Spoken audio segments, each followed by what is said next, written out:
We've arrived at Dolgarch Station, partway along the line, and it's here where we refill the locomotive's water tanks after the climb up from Talyllyn. It's a significant location, a very picturesque spot here in Snowdonia, and Terence Cuneo, the renowned artist, painted a poster of the Talyllyn Railway here in the 1960s. But it's another significant location, for it is here that an illustration was made of the gallant old engine in the Reverend Awdry's Railway series. And to find out more about that, I'm going to meet Luke Ryan in the Narrow Gauge Railway Museum.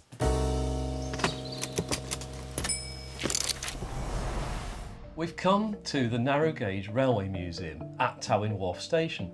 But this isn't just any Narrow Gauge Railway Museum. Within the exhibits is the most incredible recreation of the Reverend Wilbert Awdry's study, including this amazing map of the island of Sodor. But why is it here? I'm going to have a chat with Luke Ryan, a friend of mine and a volunteer and member of staff here at the line, who's going to, well, Luke, yeah, why the Reverend Awdry here in Talyllyn? So, Reverend Awdry's he was a lifelong member of the Preservation Society and a very early volunteer. I think he was member number 79, actually, so very, very early on. And he started volunteering here on the railway in 1952.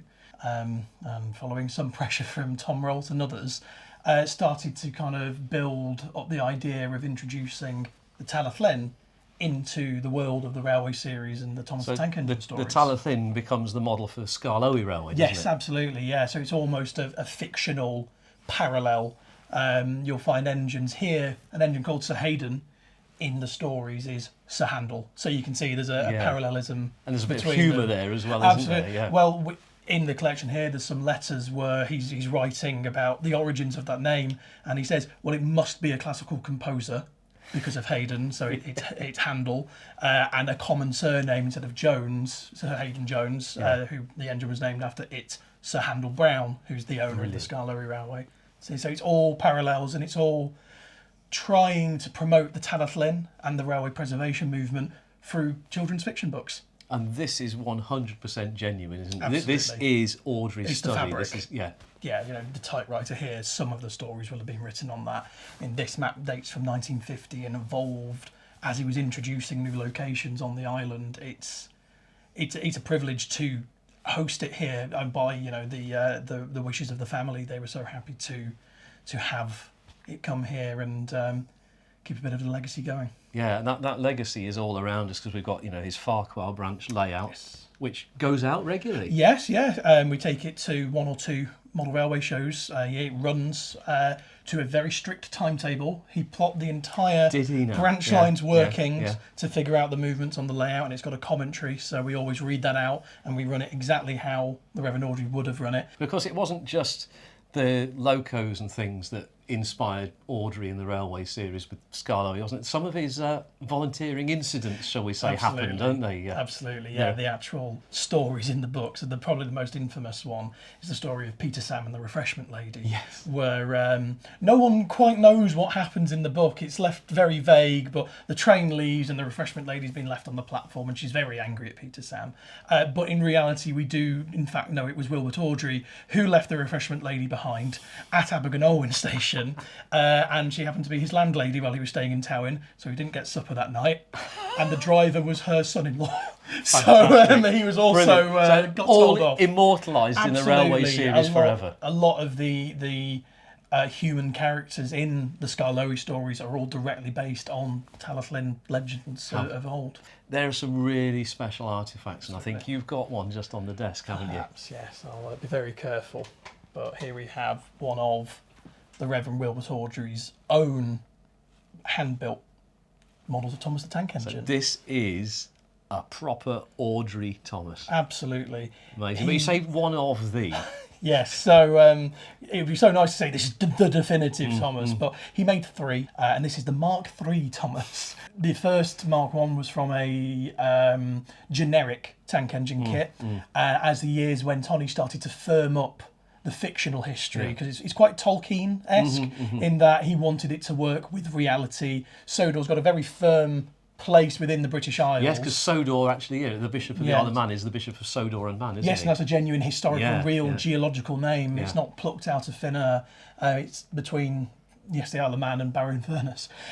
So as he got to the 1980s, he knew what type of engine Thomas was, which is a London Brighton South Coast E2. Yeah. One of the later batch with the extended side tanks, which he's put, adapted. You see it. the line where he's made the Yes, join. yeah, because this started out as just a bog standard Hornby Railways E2, but it was a short tank version. So he's gone in, he's added the extra side tank, added the splasher over the wheel, and straightened out the back running board. It's also very notable to me that as somebody who was brought up with the Railway series, none of the models none of them have faces, do they? No. So there's a few. The main reason that he used to say to the children was, "Well, we're not on Sodor, so they don't have faces." But I think the real thing is he didn't want to be fiddling around with moulding clay faces. I think he knew where his talents may have had a limit. But that was always his explanation for the children who were asking. It was always, "Well, we're not on Sodor, so they don't have faces." You know, he made in 009, but of course those were his own models. But there have been far more models that have had quite a impact. Absolutely. So the original television series started in the 1980s, all used mainly Gauge 1 models, so a lot larger. And actually we're very privileged to have on loan from Mattel the large Scarloey model actually screen used in the television series. We are in presence of a television star. Absolutely. Not quite Ringo Starr, but it is Scarloey. Fantastic. And a lot of the illustrations in all the Scarloey books, I think there's about 7 in total. There's some classic locations, aren't there? Absolutely. I mean, these images, the pictures, some of them are so evocative. Some of them are directly based on Talyllyn postcards. Really? Absolutely, right, yeah. There are some that are so you can find the original photograph that they're based on. And I mean, I think that may be of... that's very familiar, isn't it, absolutely. to us? So it's to us at Talyllyn, it's very obviously Dolgoch station, but on the Scarloey, it's Renier station with the engine sat at his namesake. Yeah, fabulous, and that legacy still remains here, not just in his study, but within the Talyllyn Railway as a whole. Absolutely. So many members, visitors and volunteers have learnt about the Talyllyn through those little words at the end of the Scarloey stories. If you've enjoyed this story, you'll also enjoy a visit to the Talyllyn Railway in Towyn. Fantastic. Thanks ever so much, Luke, for Thank you, that Anne. really, really inspiring insight into what we have here.